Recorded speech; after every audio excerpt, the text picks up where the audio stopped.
नमस्कार दोस्तों, कैसे हैं आप लोग। आज हम इस वीडियो में part 21 temporary transitional and special provision का आर्टिकल 378 देखेंगे। क्या है ये article? Provisions as to public service commission. तो पब्लिक सर्विस कमीशन को लेके बोल रहा है जो कंडीशन, जो कॉन्स्टिट्यूशन लागू होने से पहले जो पब्लिक सर्विस कमीशन था, उनके जो मेंबर्स थे उनका आगे क्या होगा, उनका क्या होना चाहिए, उसके बारे में इसमें बताया गया। तो देखो फर्स्ट क्लोज में क्या है, the member of the public service commission for the dominion of India, मतलब कॉन्स्टिट्यूशन लागू होने से पहले, holding office immediately before the commencement of this constitution shall, unless they have elected otherwise, become on such commencement of the members of the public service commission for the union, and shall, notwithstanding anything in clause 1 and 2 of article 316, but subject to the proviso to clause 2 of that article, continue to hold office until the expiration of their term of office as determined under the rules which were applicable immediately before such commencement of such members। इसमें क्या बोल रहा है ना, जो public service commission के member थे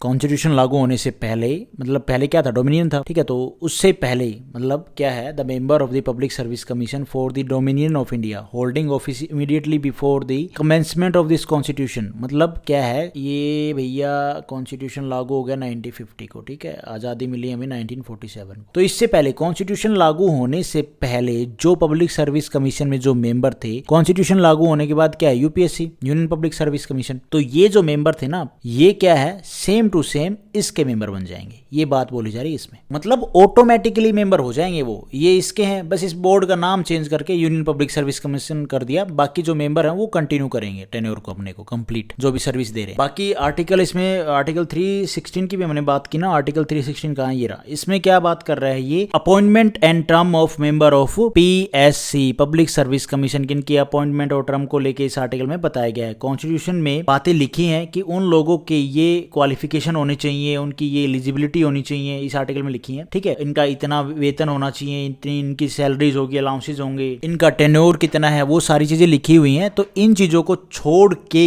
क्योंकि ये लोग पहले से आ रहे थे भाई, ये तो मान लो कॉन्स्टिट्यूशन लागू होने के बाद भाई जो लॉ में बनाई गई भाई यूपीएससी के मेंबर्स के लिए, भाई ये सर्विस कंडीशन है, ये इनकी सैलरीज है, वो तो भाई बाद में बनी है ना। तो ये तो पहले से आ रहे थे। ये तो जो नए बन के आएंगे कॉन्स्टिट्यूशन लागू होने के बाद, जब नए किसी की अपॉइंटमेंट होगी तो वो उन रूल्स के ऊपर, उन रूल के ऊपर वो अपनी सर्विस करेगा।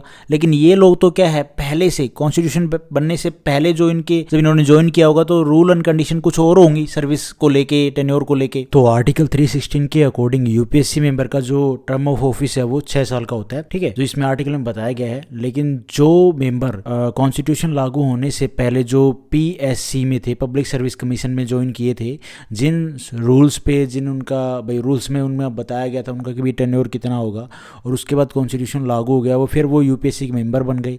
तो वो जो अपना टेन्योर जो उनका बताया गया था, जो भी सर्विस कंडीशन थी, वो उसको कंप्लीट करेंगे और उसके बाद रिटायर हो जाएंगे। और जो नए मेंबर आएंगे वो जो नए रूल्स हैं उनके हिसाब से आगे कंटिन्यू करेंगे अपनी सर्विस को, ठीक है। ये बात बोली जा रही है इसमें।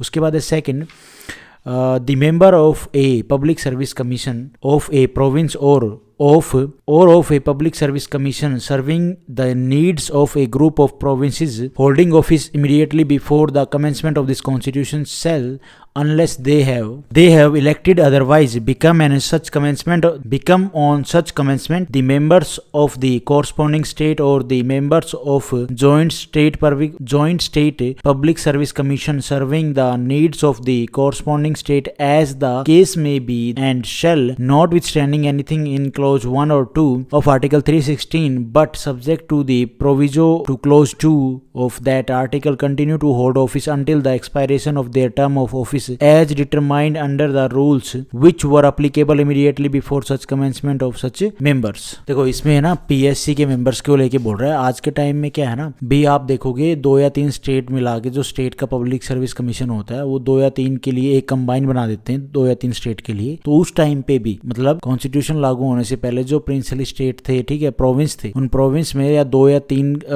प्रोविंस को मिला के एक उनका एक जॉइंट पब्लिक सर्विस कमीशन बनाया जाता था। तो उन मेंबर्स का क्या होगा उसके बारे में इसमें यहाँ पे बात कर रहा है। देखो इसमें यही होगा कि उस टाइम पे मान लो 2 या 3 प्रोविंस को मिला के एक उनका जो एक पीएससी था, पब्लिक सर्विस कमीशन, उसके जो अधिकारी थे, जो मेंबर थे, वो क्या है, कॉन्स्टिट्यूशन लागू होने के बाद भाई उन एरिया में, मतलब उन 3 प्रोविंस को अगर 3 ही स्टेट में रखा जाता और उनके लिए भाई एक पीएससी बनाया जाता, जाता है तो वो तो उसमें कंटिन्यू करेंगे भैया। 2 या 3 स्टेट का जो मेंबर्स होंगे वो पहले वाले 2 या 3 प्रोविंस के मेंबर थे, अब ये 2 या 3 जो स्टेट बनेंगे उनके जो पब्लिक सर्विस कमीशन के ज्वाइंट एक कमीशन बना दिया जाएगा, उसके वो मेंबर बन जाएंगे। एक बात ये बोल रहा है इसमें भाई, सिंपल सी बात है, उस टाइम पे 2 या 3 प्रोविंस के लिए मतलब क्या है, एक ज्वाइंट पब्लिक सर्विस कमीशन होगा, ठीक है। अब कॉन्स्टिट्यूशन लागू होने के बाद क्या प्रिंसली स्टेट और प्रोविंस का सिस्टम तो खत्म हो गया, अब स्टेट का आ गया है। तो जो मान लो यार ऐसा तो है नहीं कि वो पूरे 2 या 3 जो प्रोविंस हैं वो अगर बड़े हैं तो उसके लिए तो भैया अलग पब्लिक सर्विस कमीशन सबको अलग अलग देना पड़ेगा। अगर नहीं दिया, छोटे हैं, तो क्या होता है कि भाई उनके लिए एक जॉइंट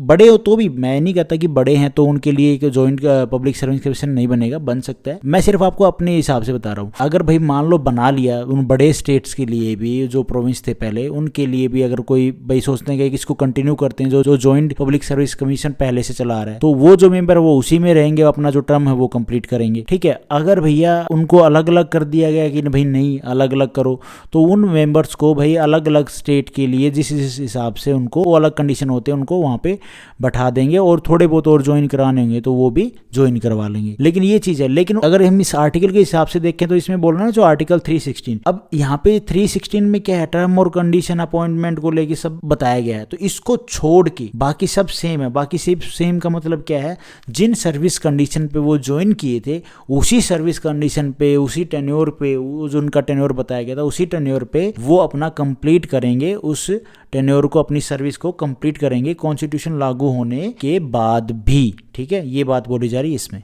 भाई, वो अपना जो टेन्योर है वो कंप्लीट करके जाएंगे, ऐसा नहीं कॉन्स्टिट्यूशन लागू हो गया तो भाई उनको हटाओ, नहीं, ठीक है। ये बात बोली जा रही इसमें।